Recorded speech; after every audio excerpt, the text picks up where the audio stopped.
ఎన్టీఆర్ జిల్లా పెనికంచిప్రంలో కోటి రూపాయల విలువైన పొలాన్ని లాటరీ పెట్టి టోకెన్లు విక్రయిస్తున్న వ్యవహారానికి పోలీసులు చెక్ పెట్టారు. ఓ రైతు తనకున్న సుమారు కోటి రూపాయల విలువైన పొలాన్ని నేరుగా అమ్మకుండా లాటరీ పద్ధతిలో విక్రయించాలని ప్లాన్ చేశాడు.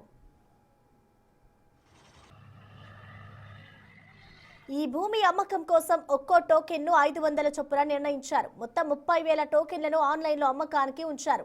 డ్రోన్ వీడియోలు, ప్రొఫెషనల్ యాంకర్లతో వాయిస్ ఓవర్లు ఇప్పించి సోషల్ మీడియా, వాట్సాప్, యూట్యూబ్లలో విపరీతంగా ప్రచారం చేశారు. ఈ అమ్మకాల కోసం 500 మంది ఏజెంట్లను కూడా ఏర్పాటు చేశారు.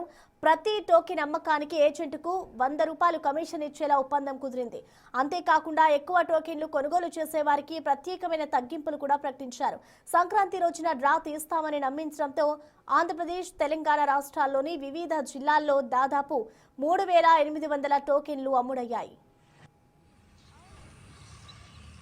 అయితే చట్టరీత్యా ఇలా భూమిని లాటరీ పెట్టడం నేరం కావడంతో పోలీసులు ఈ వ్యవహారంపై దృష్టి సారించారు. వెంటనే అమ్మకాలను నిలిపివేయించి నిర్వాహకులపై చర్యలు చేపట్టారు.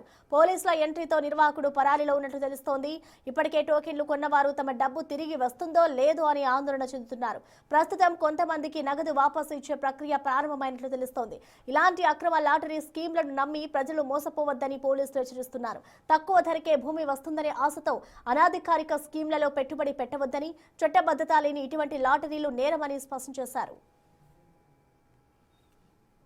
1 కోటి రూపాయలు విలువైన వ్యవసాయ భూమిని కేవలం 500 రూపాయలకి సొంతం చేసుకోండి.